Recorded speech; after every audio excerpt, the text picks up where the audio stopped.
नहीं हो जाती है बेवजह की जगह पे। देखो एक बार टेलीग्राम पे ये पीडीएफ मैं शेयर कर दूंगी, वैसे क्वेश्चन समझिए, अब तो पीडीएफ से बचिए इस टाइम पे। क्वेश्चन देखिए, क्वेश्चन नंबर 1। तो चिल्ड आउट रहा करो, अपनी तैयारी किया करो, अपनी समझ से भगवान ने बहुत अच्छी एक दिमाग दिया है ना। चलिए स्टार्ट करें फिर। वॉइस क्लियर होगा, बिल्कुल क्लियर होनी चाहिए भाई वॉइस। तो फोन कहाँ है मेरा, खैर आ जाओ पहले सारे के सारे। देखो NCF 2005 has not recommended any prescribed curriculum and text books for EVS for classes 1 and 2।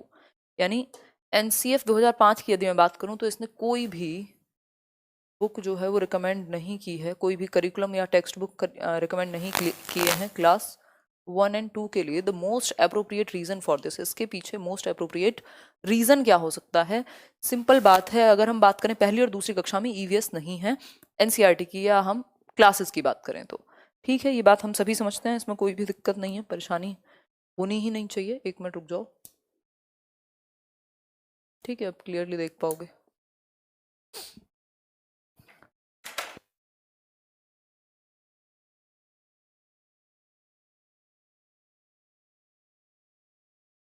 तो हम कह सकते हैं EVS is only for class 3 onwards. ये रीजन थोड़ी है, रीजन इसका ये है कि कॉन्टेक्चुअल लर्निंग एनवायरनमेंट मिल जाए बच्चे को, EVS जो है वो मैथ्स और लैंग्वेज के थ्रू ही सीख जाए, ये जरूरी है ना। Thank you. ये जरूरी है कि EVS मैथ्स और लैंग्वेज के थ्रू ही सीख जाए, ठीक है बात, इतनी बात तो क्लियर है, कोई दिक्कत परेशानी इस चीज को समझने में हमें नहीं होनी चाहिए, ठीक बात। तो कॉन्टेक्स्ट में किसके, भाषा और गणित के संदर्भ में ही EVS सीख जाए, इसलिए EVS नहीं है फर्स्ट और सेकंड क्लास के अंदर। अगर हम बात करें आपकी NCERT में अलग से बुक नहीं है EVS की, उसका रीजन यही है, ठीक है, क्लियर है बात, ये बात नहीं है क्लियर होगी। चलो आगे बढ़ते हैं फटाफट से। Our teacher has to teach about cultural diversity in food in our country to class 4th students. Which of the following is the best way to teach this topic? Cultural diversity यानी food में भी हमारे यहाँ भारत में खाने भी बहुत तरह के हो सकता है, क्योंकि कल्चरल डाइवर्सिटी है, सांस्कृतिक विभिन्नता है। अगर आप साउथ इंडिया में जाएंगे तो अलग तरह से खाते हैं, नॉर्थ इंडिया में जाएंगे तो अलग तरह से खाते हैं, है ना, ईस्ट में जाएंगे तो अलग तरीके से होगा। ये जो कल्चरल डाइवर्सिटी है फूड में, कक्षा 4 के बच्चों को आप ये कैसे सिखाएंगे, कौन सा तरीका बेस्ट होगा? पहला ऑप्शन है give a project to students about different kinds of food taken by the people of various states in our country.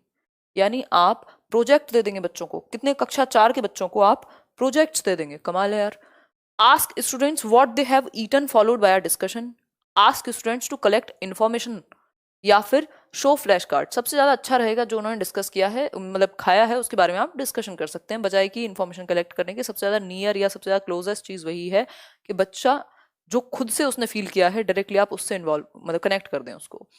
प्राथमिक कक्षाओं में पर्यावरण अध्ययन के लिए निम्नलिखित सभी सामान्य उपागमों का अनुपालन किया जाना चाहिए, यानी all of the following are indicative of the general approach to be followed for EVS in primary classes except. ऐसे क्वेश्चंस को आप ध्यान से आंसर करते हैं, किस एक चीज को छोड़ के, एक्सेप्ट व्हाट, कौन सी एक चीज इंडिकेटिव नहीं है EVS टीचिंग की प्राइमरी क्लास में, बताइए एक बार, फटाफट से आंसर कीजिए, क्या कहेंगे? एब्स्ट्रैक्ट टू कॉन्क्रीट तो हमने कहीं नहीं पढ़ा कि पहले अमूर्त विचार पढ़ाओ और फिर मूर्त, तो इसलिए सिर्फ डी ही ऑप्शन सही है। बाकी कॉन्क्रीट टू एब्स्ट्रैक्ट भी सही है, लोकल भी सही है, सिंपल टू कॉम्प्लेक्स भी सही है, बट डी ऑप्शन गलत है। गलत है इसीलिए सही है क्योंकि पूछा ही गलत है ना, सिंपल सी बात है। आगे बढ़ेंगे। Study the following time table, एक टाइम टेबल है आपके सामने, इस तरीके के क्वेश्चन बहुत आए हुए हैं सीटेट में। जून 2007 में पेट्रोल का प्राइस दिखाया है, मैं थोड़ा सा और जूम इन कर देती हूँ ताकि आपका ध्यान क्वेश्चंस पे ही रहे, है ना। क्वेश्चंस अच्छे हैं, ये एक्चुअली पेडागोजी तो 15 नंबर की आपसे कोई छीन नहीं सकता ना, अगर आप ढंग से पढ़ लेते हैं तो, ठीक है जी, बहुत बढ़िया। तो प्राइस ऑफ पेट्रोल, पेट्रोल का प्राइस लीटर में अगर हम बात करें तो 47 रुपये लीटर था, फिर ये बढ़कर के 2014 में 7 साल बाद 61 रुपये लीटर हो गया, है ना। Price of diesel was 35 rupees 21 पैसा, या उसके अलावा 50 रुपये 51 पैसे था 2014 में। देखिए एक बार, after studying the above table Dev meet a class 5 students wrote the following in his notebook। इसमें कौन सा एक स्टेटमेंट सही है ये हमसे पूछ रहा है। अगर आप बता पाएंगे तो बहुत ही अच्छा होगा, है ना। अगर आप बता पाते हैं तो दैट वुड बी ग्रेट। देखो एक बार, petrol is more expensive fuel than diesel. बिल्कुल सही बात है भाई, पेट्रोल महंगा है, दोनों ही सालों में पेट्रोल महंगा है, आज तक भी पेट्रोल महंगा है। The percentage increase in price of diesel is more than that of petrol. ऐसा तो नहीं है, अगर आप देख रहे हैं तो, है ना, पेट्रोल ही ज्यादा परसेंटेज से बढ़ रहा है। फिर है diesel is cheaper and that is why public transport runs on it. हाँ, ये भी हो सकता है भाई, डीजल सस्ता होता है इसलिए पब्लिक ट्रांसपोर्ट इसी का यूज करते हैं। ऐसा हो सकता है, इंसान अपना अनुमान लगा सकता है। Diesel is a cheaper fuel then petrol, people should buy diesel vehicles. What do you से? बताइए, साउंड में क्या हो गया? जल्दी बताओ फटाफट से, जल्दी से आंसर करो, तभी जाकर के हम बढ़ेंगे आगे।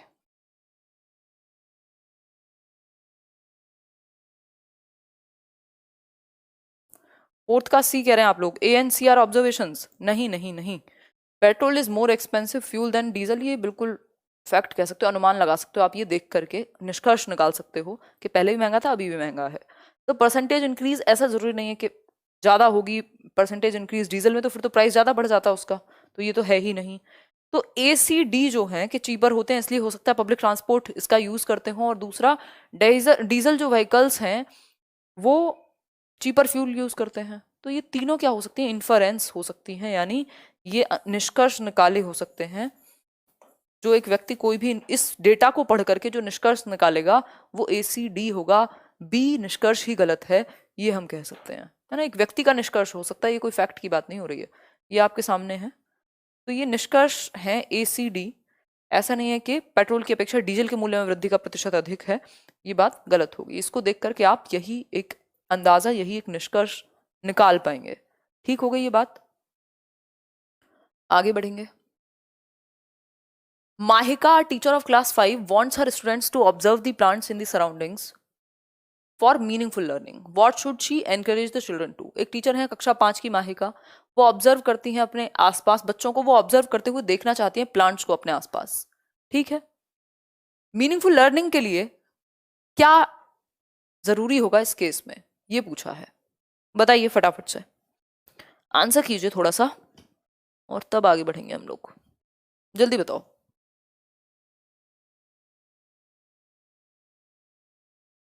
दीजिए जवाब।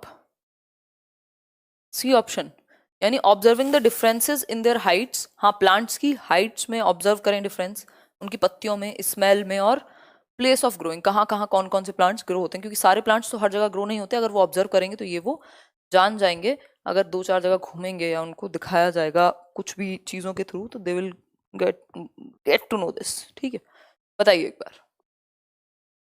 सी ऑप्शन, यानी observing the differences in their heights, leaves, smell and place of growing. बिल्कुल सही बात है, आप डिफरेंस ऑब्जर्व कर पाए, बच्चे को आप इसी चीज पे फोकस कराएंगे। मीनिंगफुल लर्निंग कब होगी, जब बच्चा एक्टिव होगा। बच्चा एक्टिव कब होगा, जब वो ऑब्जर्व करेगा डिफरेंस उनकी हाइट्स में, लीव्स के टाइप में, स्मेल में, प्लांट्स के, ये सारी चीजें करेगा।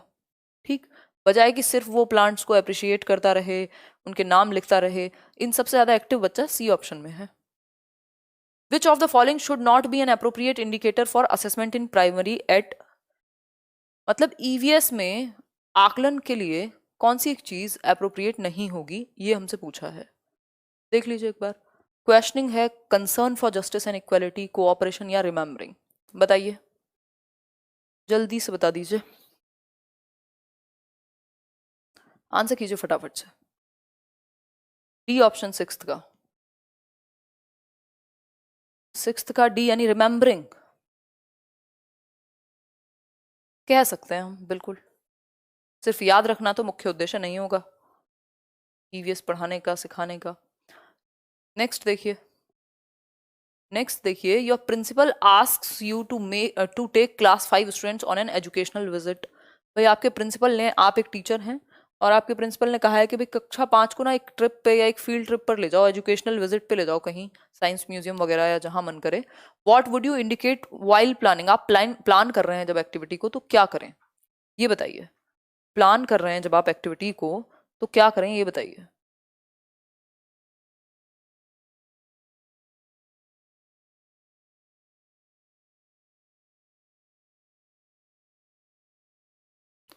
आई am NEET aspirant, I watch your videos lectures because I like you. धन्यवाद जी सतीश। आंसर कीजिए अभी तो फटाफट से, बैटरी बिल्कुल डाउन है, बताइए। और जैसे जैसे देखने मतलब जहाँ पे भी जुड़े हैं हम लोग, बताओ एक बार। Preparing a structured activity sheet about the place to be visited and sharing the same with the students before the visit for an authentic and meaningful learning। मतलब कि आप क्या करेंगे, बच्चों के सामने एक शीट प्रस्तुत करेंगे जिसमें प्रॉपर सारा एक हिसाब किताब है कि भाई कहाँ कहाँ विजिट करेंगे, क्या क्या वहाँ से आप सीख सकते हैं, मीनिंगफुल लर्निंग कैसे हो सकती है। तो ये पूरी एक शीट आप प्रोवाइड करा सकते हैं बच्चों को, बजाय कि सिर्फ यही कहें कि खाना ले जाओ ये कर लो। वो उसमें सारी चीज़ें होती हैं फिर अगर इस तरीके के कैटेगलॉग टाइप्स हो तो। क्वेश्चन नंबर 8 देखिए। क्वेश्चन नंबर 8 है stories and poems can be effectively used in teaching of EVS at primary level. मतलब स्टोरीज को, पोएम्स को और नैरेटिव्स भी बहुत इंपॉर्टेंट होते हैं, व्याख्यान भी ईवीएस के लिए प्राइमरी लेवल पर। The main purpose of using them in EVS is, EVS में इसको यूज करने का मुख्य उद्देश्य क्या होगा, मेन पर्पस क्या होगा, ये हमसे पूछा है। जल्दी बताओ फटाफट से, बिना दुखी हुए। और कुछ लोगों को पढ़ाई पे ध्यान देना चाहिए। राफिया कह रहे हैं स्पीड में पढ़ाएं please ma'am, as a revision speed में पढ़ा देंगे। यार क्या मेरी आवाज से नहीं लग रहा है कि मेरी स्पीड बिल्कुल डाउन है? कहाँ से स्पीड लेके आए आपके लिए? एनर्जी बनाई जाती है, घर पे बना ले एनर्जी है। देखो एक बार, प्रोवाइडिंग कॉन्टेक्चुअल लर्निंग एनवायरमेंट, बिल्कुल सही बात है। कॉन्टेक्स्ट से जुड़ने का मौका मिलता है बच्चे को स्टोरीज और पोएम के थ्रू, है ना। होल लैंग्वेज को फॉलो करती हैं स्टोरीज एंड पोएम। चलो थोड़ा जल्दी में ही ले लेते हैं क्योंकि टेस्ट ही मानिए, अब तो पेपर है ही। How would a primary teacher effectively assess her students of class 4th on the topic of scarcity of water, यानी जल की दुर्लभता पर कैसे एक प्राइमरी टीचर प्रभावपूर्ण तरीके से बच्चों को सिखाए इफेक्टिवली, या उनका आकलन करे कि वो स्कार्सिटी ऑफ वाटर पे कितने सेंसिटिव हैं। बताइए फटाफट से। एक रिटन टेस्ट लेके, आज तक रिटन टेस्ट से कुछ हुआ है? बच्चा एक्टिव होगा कहाँ? जब टीचर ये देखे कि वो सच में डे टू डे लाइफ में सेव करना उन्होंने शुरू कर दिया बच्चों ने पानी को, या नहीं। खुले हुए टैप को देख के, पानी को बहता हुआ देख के उनको दर्द होता है कि नहीं, तो इससे पता लग जाएगा कि किस हद तक उनमें सेंसिटिविटी आई है। आकलन हो जाएगा सिंपली इस बात का, है ना। एक्टिविटी, ये तो रियल लाइफ है ना, बिल्कुल जो पता लग जाएगा कि लर्निंग हुई है कि नहीं, तो रियल लाइफ से जोड़ दो। Mapping eight primary level promotes which of the following skills in learners, यानी प्राइमरी लेवल पर जो मैपिंग है वो किस चीज को, किस स्किल को फॉलो करता है, या किस स्किल को प्रमोट किया जाना, मतलब बेसिकली मैपिंग की स्किल को प्राइमरी लेवल पे क्यों प्रमोट करें, ये पूछा है। तो मैपिंग की स्किल को अगर हम बात करते हैं, आपके मैप से भी क्वेश्चंस आते हैं ताकि बच्चों को दिशाओं का ज्ञान हो, कौन सी पोजीशन किसकी, कौन सी लोकेशन कहाँ है, इस चीज का ज्ञान हो, तो उनको आइडिया लग सके रिलेटिव पोजिशंस एंड ओरिएंटेशंस का, है ना। भाई नॉर्थ है ये, साउथ है ये, ईस्ट है, वेस्ट है, ठीक। यहाँ गए थे तो यहाँ से यहाँ आए थे तो क्या था क्या नहीं। तो बेसिकली उनको रिलेटिव पोजीशंस का आइडिया लग सके, कैलकुलेशन कर सकें, ड्रॉ कर सकें, बिल्कुल अकॉर्डिंग टू स्केल। स्केल के अकॉर्डिंग बच्चा नहीं ड्रॉ कर पाएगा, वो नॉर्मल एक मैप बना सकता है। नीट ड्राइंग ये मैटर नहीं करता, मैटर ये करता है कि वो प्लेसेस को जान पाए, वो लोकेशंस को जान पाए, ठीक है बात। This plant has leaves which are used as vegetables, its seeds are used to produce oil. भाई एक प्लांट है जिसकी पत्तियां होती हैं और उनको वेजिटेबल के रूप में भी यूज किया जाता है, और जो इसके सीड्स हैं उनसे ऑयल प्रोड्यूस होता है। कौन सा प्लांट है? मस्टर्ड प्लांट है ये, मतलब जो आपका सरसों है, जिसका वेजिटेबल सरसों का साग भी बना रहे हैं आप, तेल भी खा रहे हैं आप, है ना। तो ये दोनों ही काम होंगे इसमें। वेजिटेबल के रूप में कोकोनट और ये कैबेज को कर सकते हैं, बट उसका फिर उल्टा है, तेल कहाँ से निकालोगे। Which one of the following is a set of diseases caused or spread by mosquitoes, यानी मच्छर के द्वारा फैलाई जाने वाली बीमारियों को चूज करना है आपको। कौन सा एक पेयर मच्छर के द्वारा होने वाली बीमारियों का है? देखिए, कॉलरिया, डेंगू और मलेरिया, चिकनगुनिया, डेंगू और मलेरिया, चिकनगुनिया, कॉलरा, टाइफाइड, या चिकनगुनिया, मलेरिया और टाइफाइड। बताइए एक बार। सिंपल है, चिकनगुनिया भी मच्छर से, डेंगू भी मच्छर से, मलेरिया भी मच्छर से, है ना। ये पानी वानी से या बाकी चीजों से होता है कॉलरा, ठीक। तो सिंपल आंसर क्या हो गया? B option. फिर है next question. On a state map at its one corner it is mentioned scale 1 centimetre is equal to 110 centimetre. इस तरह के क्वेश्चन भी पूछे जाते हैं कि एक स्टेट का मैप है उसमें 1 सेंटीमीटर का मतलब है 110 metres. If on the map the measured distance between any two cities is 9.7 centimetre, दो सिटीज के बीच में जो डिस्टेंस है वो है 9.7 सेंटीमीटर का, और 1 सेंटीमीटर में कितना था, 110 मीटर थे। निकाल लो भाई, 9.7 से मल्टीप्लाई कर दो 110 को, सिंपल आ जाएगा 1067, फिर पॉइंट लगा देना देख करके, कोई दिक्कत नहीं है। तो किलोमीटर में अगर आप देखोगे, किलोमीटर में निकालोगे, मल्टीप्लाई करोगे सिंपल, और अपनी बेसिक अंडरस्टैंडिंग लगाओगे, अगर भाई 110 से मल्टीप्लाई कर देंगे ना 9.7 को, तो 1.067 किलोमीटर आ जाएगा इसका आंसर। ठीक है, आगे बढ़ेंगे। Study the following statements about bronze. Bronze के बारे में स्टेटमेंट्स आपको पढ़ने हैं। कांसा जिसको हम कहते हैं, ब्रॉन्ज। हाँ यार, तबीयत थोड़ी ढीली है, हो जाएगी ठीक, और काम का लोड काफी दिन से ज्यादा चल रहा है। Study the following statements about bronze. Bronze के बारे में एक स्टेटमेंट देखिए, कांसे का, कांसे के बारे में फटाफट से बताइए, और पॉजिटिव एनर्जी फैलाओ यार, लाइक शेयर करो और खुश रहा करो, अपने बेसिकली फोकस करो सही ऑथेंटिक सोर्सेज से पढ़ने का। कोई भी आप ऑथेंटिक सोर्स खोल के देखेंगे, मनोवैज्ञानिक क्रम जो है आपको LSRW सुनना, बोलना और पढ़ना लिखना, ये मनोवैज्ञानिक क्रम है। इसी में सीखे जाते हैं या इसमें नहीं सीखे जाते हैं, ये दोनों ही बातें कहना गलत होगा। ठीक है,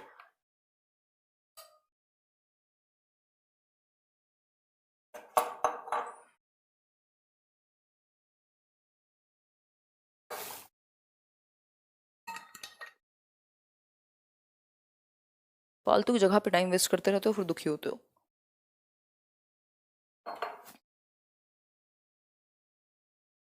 देखिए एक बार, अगर बात की जाए ब्रॉन्ज की, तो ये एल्यूमिनियम और आयरन की बजाय कॉपर और टिन का मिश्रण है। एक बार और पूछ चुका है, 2 बार आ चुका है इस तरह का क्वेश्चन, तो ये तो गलत ही है, कॉपर और टिन का मिश्रण है। ट्राइबल्स जो हैं वो काफी टाइम से यूज कर रहे हैं इसको, ऐसा नहीं कि लाइट होते हैं, तो बी और सी ही सही है, तो ए ऑप्शन सही हुआ।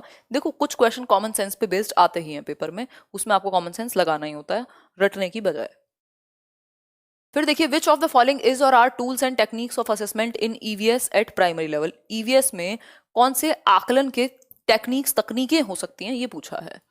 Project work, field trip, journal writing या कॉन्सेप्ट मैपिंग, बताइए फटाफट से, बताइए फटाफट से, आंसर कीजिए, फिर ही हम जाके बढ़ेंगे आगे।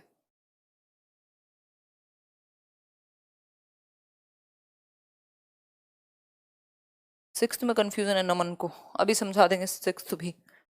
देखो, अगर टेक्निक्स की बात करूं मैं, तो प्रोजेक्ट वर्क अच्छा है, फील्ड ट्रिप अच्छा है, आप बच्चे को बिल्कुल डायरेक्ट लर्निंग दे रहे हो, लेकिन जर्नल राइटिंग और कॉन्सेप्ट मैपिंग प्राइमरी क्लास के लिए अच्छा नहीं है। इतना बड़ा बच्चा नहीं हुआ कि वो अपनी मर्जी से कॉन्सेप्ट्स का मैप भी बना ले और याद रखने के लिए सारी चीजें कर ले, इतनी सारी वो पॉसिबिलिटी यहाँ नहीं है। सिक्स्थ क्वेश्चन किसी को कंफ्यूजन थी, वैसे मैंने सही से ही डिस्कस किया होगा, फिर भी लास्ट में देख लेंगे एक बार। Which one of the following should be a most important aspect of EVS teaching at primary level, यानी प्राथमिक स्तर पर, क्योंकि बहुत पीछे जाना पड़ेगा आप सिक्स्थ क्वेश्चन के लिए, प्राथमिक स्तर पर विच one of the following should be a most important aspect, सबसे महत्वपूर्ण पक्ष ईवीएस का प्राइमरी लेवल पर, बताइए। साइंस के कॉन्सेप्ट सीखना है क्या?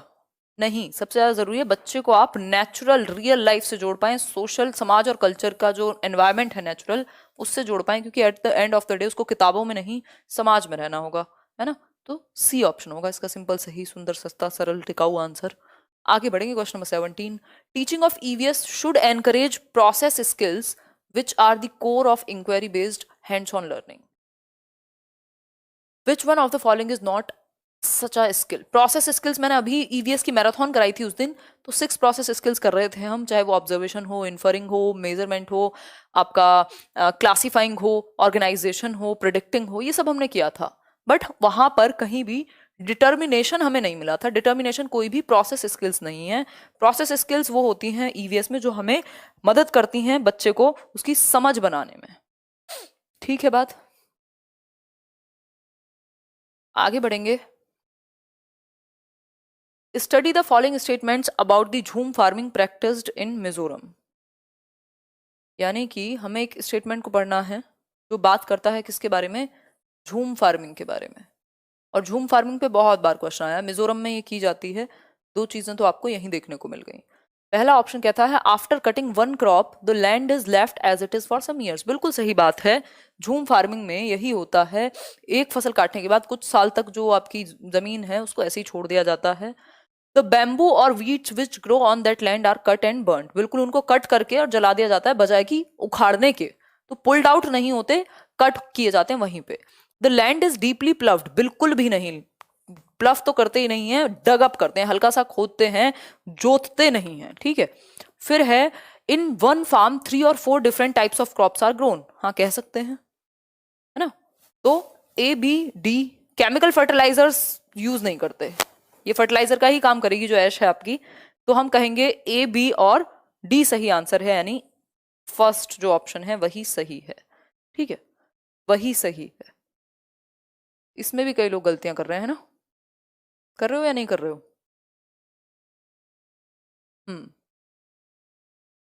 ठीक है, बात आगे बढ़ जाए। भाई सी तो गलत है ना, सी तो बिल्कुल गलत है। आगे बढ़ेंगे। क्वेश्चन नंबर 19 है Radha uses travel tickets of different types which of the following. Radha एक बच्ची है जो बेसिकली टीचर है राधा, जो अलग अलग टाइप के ट्रेवल टिकट्स का इस्तेमाल करती हैं, है ना, ट्रेवल टिकट्स का इस्तेमाल करती हैं बच्चों को कॉन्सेप्ट समझाने के लिए। वो क्या दर्शाना चाहती हैं अलग अलग टाइप के टिकट का इस्तेमाल करके? भाई हो सकता है कोई ट्रेन टिकट हो, कोई प्लेन टिकट हो, कोई बस का टिकट हो, है ना। तो the cost of travel by different means is different, कि मतलब जो कॉस्ट है अलग अलग जो साधन है उसके ट्रेवल करने के अलग अलग होती है कॉस्ट। भाई एरोप्लेन में अलग होगी, बस में अलग होगी, ऑटो में अलग होगी, ये बात तो सही है। फिर है आपका the cost of travel depends upon the fuel used by the vehicle.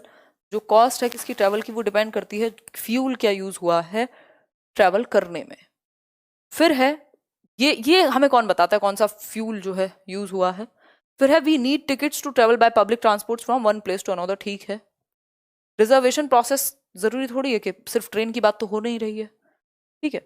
तो हम कहेंगे कि कौन सी एक बात सही है, ये हमें नहीं पता लगेगा, टिकट देख के हमें सिर्फ ए और सी का पता लगेगा, ये कैसे पता चलेगा फ्यूल टाइप क्या यूज हुआ है ना। तो हमें ये पता चल जाएगा कि अलग अलग मीडियम से ट्रैवल करने की कॉस्ट अलग अलग होती है, और we need tickets to travel by public transport from one place to another, और हमें टिकट्स चाहिए पब्लिक ट्रांसपोर्ट में ट्रैवल करने के लिए एक जगह से दूसरी जगह। ये बात बिल्कुल निश्चित है, इसमें कोई भी समस्या नहीं है। How would a primary teacher effectively, देखिए, how would a primary teacher effectively assess her students of class 4 on the topic of scarcity of water.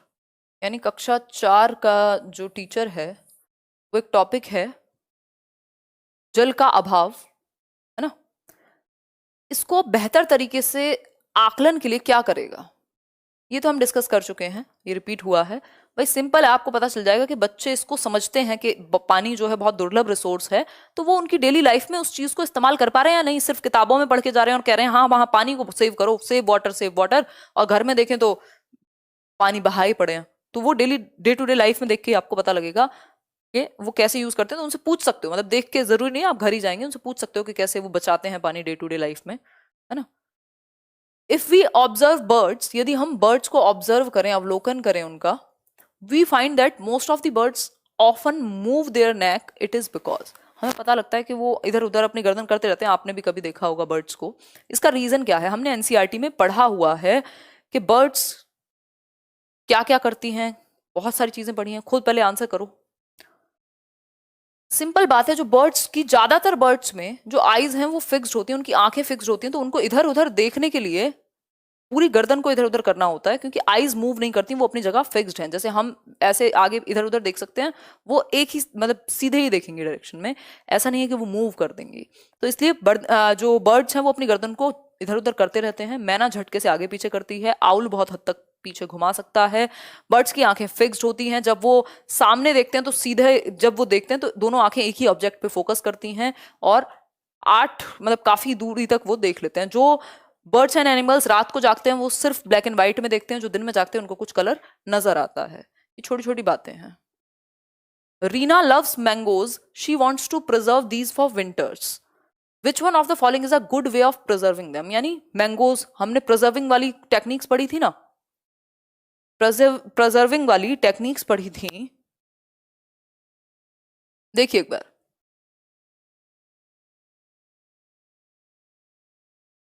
डिसेंटरिंग है उसका आंसर जी, वो ग्लास वाला जो आंसर है डिसेंटरिंग आंसर है उसका।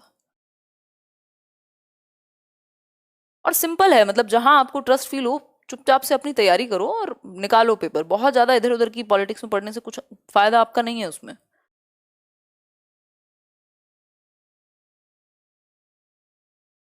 चलो खैर आगे बढ़ते हैं। चलिए आंसर कीजिए। आप कह रहे हैं मेक आम पापड़ एंड पिकल, बिल्कुल सही बात है, अचार बना करके और आम पापड़ बना करके जो आम है उसको स्टोर किया जा सकता है, उसको और टाइम तक रखा जा सकता है। ठीक है, रेफ्रिजरेटर में तो खराब हो ही जाएगा एक टाइम के बाद, कितने दिन तक रखोगे। Which one of the following animals front teeth keep on growing throughout its life, it has to keep gnawing on things to keep its teeth from becoming too long, यानी कौन सा एक एनिमल है जिसके जो दांत हैं वो जीवन भर बढ़ते रहते हैं और इसको अपने दांत घिसने पड़ते हैं चीजों के ऊपर ताकि बहुत लंबे ना हो जाएं। एनसीईआरटी या जो इसकी ऑफिशियल आंसर की है वो स्क्वेरल फॉलो करती है, कई लोग आपको रेड बता देंगे बट आप फालतू में एक नंबर गवा के आएंगे, तो स्क्वेरल यानी गिलहरी के साथ हम जाएंगे। ठीक है, आगे बढ़ेंगे नेक्स्ट क्वेश्चन पे। A farmer is growing paddy crop over and over again using excess of fertilizers and pesticides in his fields. This practice will make the soil of his fields, यानी एक फार्मर है जो बार बार same crop को same फसल को उगाते रहते हैं और इस प्रैक्टिस से और बहुत ज्यादा केमिकल्स का यूज कर रहे हैं, पेस्टिसाइड्स का यूज कर रहे हैं, तो क्या होगा, बंजर हो जाएगी जमीन एक टाइम पे बहुत ज्यादा फर्टिलाइजर्स और केमिकल्स का यूज करने के कारण। ठीक, तो बंजर हो जाएगी जमीन, बिल्कुल क्लियर है ये बात, कोई भी दिक्कत इसमें नहीं होगी। आगे बढ़ रहे हैं हम। The neighbouring states of Kerala are, यानी केरला के जो पड़ोसी राज्य हैं, केरला के जो पड़ोसी राज्य हैं,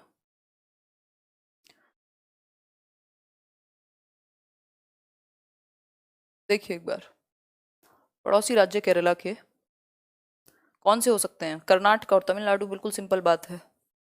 ठीक, आंध्र प्रदेश थोड़ा सा पीछे चला जाएगा, कर्नाटक और तमिलनाडु, एक क्वेश्चन से ज्यादा ही आते हैं मैप पे, तो मैप को अच्छे से देख लेना फिर भी एक बार। भाई कर्नाटका के पड़ोसी पूछ रहा था ना हमसे, केरला के, तो केरला का तमिलनाडु बिल्कुल बगल में है और कर्नाटका ये रहा, आंध्र प्रदेश तो पीछे चला जाएगा, तो जब ये दोनों हमें ऑप्शन में मिल रहे हैं तो यही बेहतर है, अगर ये दोनों होते ऑप्शन में तो इनके साथ चले जाते। ठीक है, आगे बढ़ेंगे। In which one of the following in which one of the following states of our country do most people like to eat sea fish cooked in coconut oil, यानी कोकोनट ऑयल में, नारियल के तेल में पकी हुई फिश किस state में खाई जाती है, तो ये आंसर हो जाएगा गोवा। और अगर यहां मस्टर्ड ऑयल लिखा होता यानी सरसों के तेल में, तो ये जम्मू एंड कश्मीर हो जाता। सिंपल छोटी छोटी चीजें हैं एनसीईआरटी में जो आपको भटका सकती हैं, जो आपको कंफ्यूज कर सकती हैं। ठीक है, नेक्स्ट क्वेश्चन देखिए, ये अपनी मर्जी से क्यों चल रहा है। तो study the following statements about desert oak, desert oak भी बड़ा फेवरेट टॉपिक है सीटेट का। डेजर्ट ओक के बारे में आपको स्टेटमेंट पढ़ना है और पता लगाना है कौन सी बात सही है। आंसर कीजिए, पेपर नॉर्मल आएगा, कल हम बात करेंगे इस बारे में, बहुत ज्यादा टेंशन लेने की कोई जरूरत नहीं है, चुपचाप से अपना तैयारी करो, ऐसा कोई मतलब पनौत माहौल मत बनाओ, पेपर पेपर के तरीके से आएगा, जो स्टैंडर्ड सेट है वही आएगा, लोग तो कुछ भी कहते हैं। देखो एक बार, डेजर्ट ओक, और आप बदल दोगे क्या अभी 2 दिन पहले पेपर, नहीं, तो चुपचाप से देखे आएंगे, जो सीखा है उसका यूज करेंगे। तो study the following statements about desert oak. Desert oak is a tree that grows almost as tall as our classrooms, about 4 metres, हाँ बिल्कुल सही बात है, इसकी हाइट ज्यादा होती है। The roots of this tree go down, हाँ बिल्कुल 30 गुना नीचे चली जाएंगी, जब तक ग्राउंड लेवल वाटर को टच नहीं कर लेती इसकी रूट्स जाती हैं, और लोग इसमें वो भी वाटर पाइप लगा के भी रखते हैं। इसमें जो पानी है वो ट्रंक में स्टोर होता है, ठीक है, जो बीच वाला हिस्सा होता है। This tree is found in Abu Dhabi, यही गलती हो गई इनसे, आबू धाबी में सैंड ड्यून्स या डेट पाम्स ट्री मिलते हैं जो खजूर के पेड़ हैं, ना कि डेजर्ट ओक। ये मिलेगा कहाँ, ऑस्ट्रेलिया में, डेजर्ट ओक ऑस्ट्रेलिया में पाया जाएगा। तो ए बी सी सही है, डी में गड़बड़ है। ठीक है बात, ए बी सी सही है। आगे बढ़ जाएंगे हम लोग। A person boarded a train on 21/1/2015, 21 जनवरी 2015 को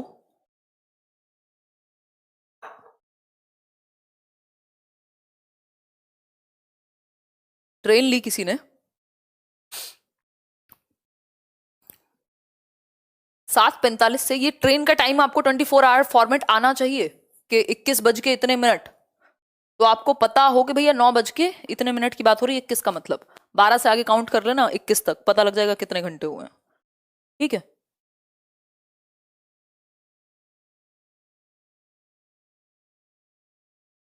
जी मीनाक्षी, तबीयत तो है ही नहीं ठीक। खैर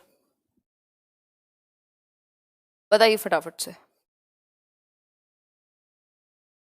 आंसर करो आंसर। यार सिंपल है, देखो फिर इसमें वही speed is equal to distance into time का फॉर्मूला आप अपनाएंगे। 1140 किलोमीटर है और वो 7:45 पे चल रहा है शाम को और पहुंच रहा है 4:45 पे, तो कुछ 11 घंटे के आसपास का समय लग रहा है। तो 1140 से डिवाइड कर देंगे और 54, 21 घंटे लगेंगे पहुंचने में। ठीक, आगे बढ़ेंगे। A person living in new Delhi wants to visit first Bhopal, यानी मध्य प्रदेश में पहले वो दिल्ली से भोपाल जाएगा, है ना।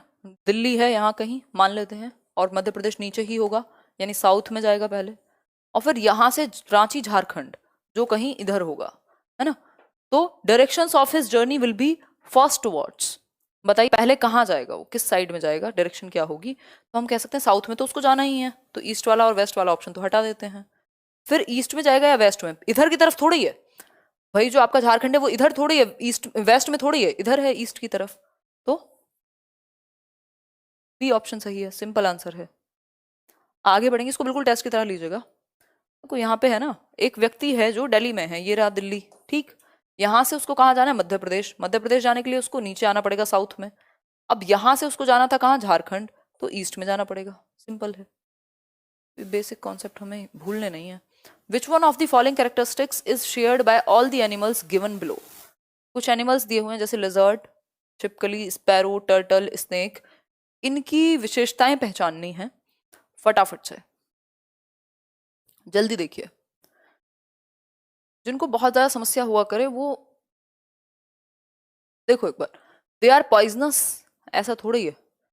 दे can live on land as well as in water. अच्छा टर्टल और स्नेक का तो ठीक था, बाकी दो का क्या करें, स्केल से कवर्ड होती हैं। दे ले एग्स, ये हमें पता है, एनसीईआरटी में लिखा हुआ है कि जिनके कान होते हैं बाहर वो तो बच्चे देते हैं, है ना, वो अपने यंग वंस को जन्म देते हैं। जिनके कान बाहर नहीं होते, होल्स के रूप में होते हैं, वो अंडे देते हैं। चारों के केस में सेम बात है ना। ऐसा तो नहीं है स्नेक के कान बाहर निकले हुए हों, लिजर्ड ने भी ऐसे ही वाले कान लिए हों हमारे जैसे, है ना। तो सिंपल है,